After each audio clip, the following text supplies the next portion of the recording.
Hello friends and welcome to my channel. आज हम लोग एडवर्ड थॉमस का रिटन द आउल, एक जो कि बहुत ही ब्यूटीफुल पोएम है, उसको पढ़ेंगे।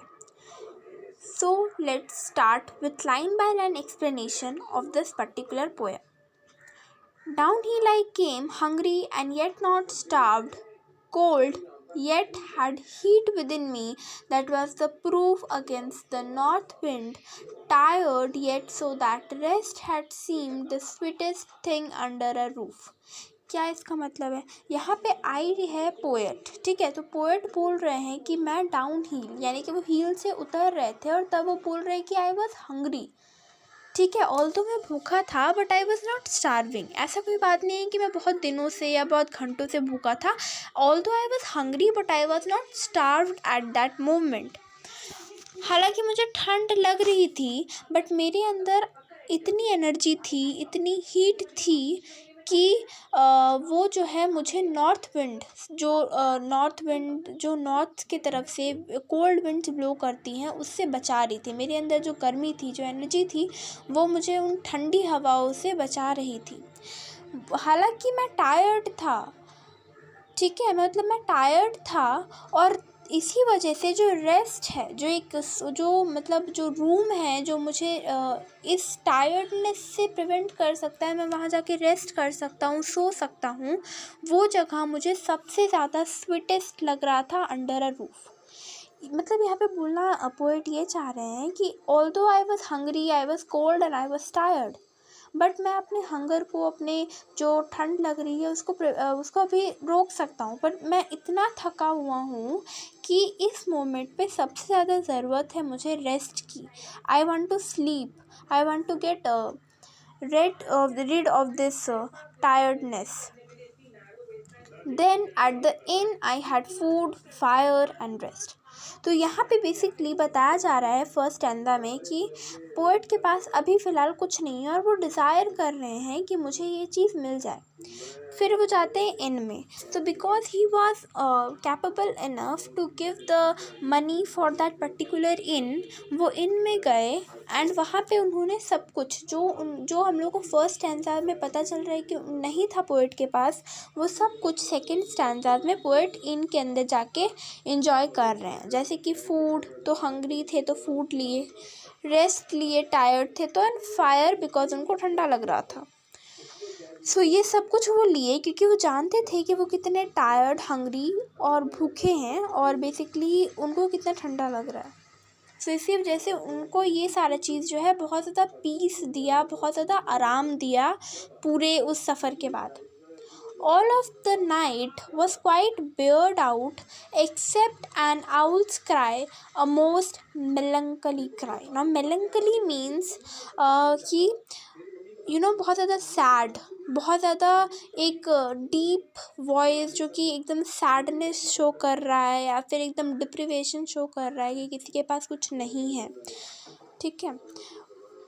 क्या यहाँ पे पोएट बोल रहे हैं कि हालांकि इनमें मुझे सब कुछ मिल गया जो मुझे चाहिए था उस समय पे, और जितना जो पूरा रात था वो Baird means bounded kind of, कि वो रूम जो था वो मुझे ठंड से, भूख से और सब चीज़ से प्रिवेंट कर रहा था। सब चीज़ उसके कोई भी चीज़ उसके अंदर नहीं आ सकती थी सिवाय एक बहुत ही मेलंकली क्राई के, जो कि एक आउल का क्राई था। वो रात भर वो आउल एक टोन में, एक मेलंकली टोन में रो रहा था। Shaken out long and clear upon the hill, no merry note nor cause of merriment, but one telling me plain what I escaped and others could not। That night as in I went। यानी कि पूरी रात वो जो sound था वो shake कर रहा था, इको कर रहा था पूरे इन्वायरमेंट में, और बहुत ही क्लियरली हील्स, जैसे कि ऐसा लग रहा था कि कोई आउल पहाड़ों के ऊपर से बैठ के ये साउंड जो है रो रहा है, वो पर्टिकुलर आउल, और वो साउंड लॉन्ग एंड क्लियर उसके इन तक, पोएट के इन तक सुनाई दे रहा था। उसमें पोएट बोलते हैं कि कोई ऐसा मज़ा का बात नहीं था, कोई खुशी का बात नहीं था, सिवाय उस रात, मतलब वो जो आउल था, वो जो आउल का क्राई था, वो पोएट को ये समझा दिया कि उन्होंने क्या एस्केप कर लिया और बाकी लोग क्या नहीं कर पाए, मतलब बाहर की जो ठंड है, जो एक्सट्रीम कंडीशंस है, क्योंकि पोएट इतने कैपेबल थे कि वो उन चीज़ को हटा के या फिर उनको वो सब मिल गया जो वो चाहते थे। पर यही जो बाहर बैठे हुए लोग हैं, जो एनिमल्स है, बर्ड्स है, या जो पुअर पीपल है, जो इनका ये सब मज़ा नहीं ले पा रहे हैं, उन लोगों के जो फीलिंग्स है उसको बेसिकली आउल क्राई प्लेनली बता रहा था पोएट को कि वो कितने लकी है कि उनको ये सब मिल गया, और वो लोग जो बाहर बैठे हैं उनका क्या सिचुएशन होगा। तो वो अपने आप को बेसिकली कंपेयर कर रहे हैं कि how lucky I am that I got these things which could prevent me, which could just help me out from this cold weather, cold atmosphere. And salted was my food and my repose, salted and sobered too, by the bird's voice speaking for all who lay under the stars, soldiers and poor unable to rejoice. That means, और जो मेरा food था, जो मैं खा रहा था, जो मेरा फूड था, वो टेस्टी था। मेरा रिपोज, मैं जो आराम कर रहा था वहाँ पे, वो भी बहुत अच्छा लग रहा था मुझे। बट वो सब कुछ तब डिस्टर्ब हो गया जब मुझे वो आउल का क्राई सुनाई दिया। तो हालांकि मेरे पास सब कुछ था, पर मैं उन लोगों के बारे में सोच रहा था, और उन लोगों के बारे में सोच के वो मुझे बार बार डिस्टर्ब किए जा रहा था कि बाहर का सिचुएशन क्या होगा। वो आउल रो रहा है, वो इतना मेलंकलीली रो रहा है कि वो एक्सप्रेस कर रहा है पेन को, जो बाहर बैठे हैं, जो इन सब चीज़ों का मज़ा नहीं ले पा रहे। तो हालांकि मुझे सब कुछ मिला हुआ था, पर तब भी वो मज़ा, वो इन्जॉय मैं नहीं कर पा रहा था। Salted and sobered too by the bird's voice. तो bird's voice मुझे बता रहा था कि क्या पेन है और मैं कितना लकी हूँ।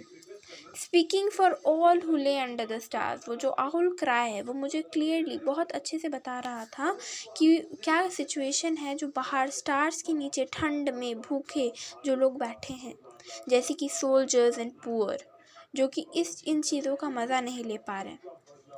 तो बेसिकली यहाँ जो थीम है वो है सेटिस्फैक्शन एंड डिप्रीवेशन का, कि किस तरीके से एक इंसान जो कि बहुत प्रॉस्परस है और एक वो इंसान जिसके पास कुछ भी नहीं, और उसके बीच में भी एक लिंक है। तो यहाँ पे जो है अपने आप को लकी मानना, जो भी कुछ है, एटलीस्ट जो भी छोटा बहुत जो भी we have, we should be lucky and grateful for that. यही जो है इस पूरे पोएम का मेन थीम है, मेन मोरल है। So if you liked this particular video and if you liked the summary, please hit the like button, subscribe to my channel, and do comment me on what topic you want me to make videos. Thank you.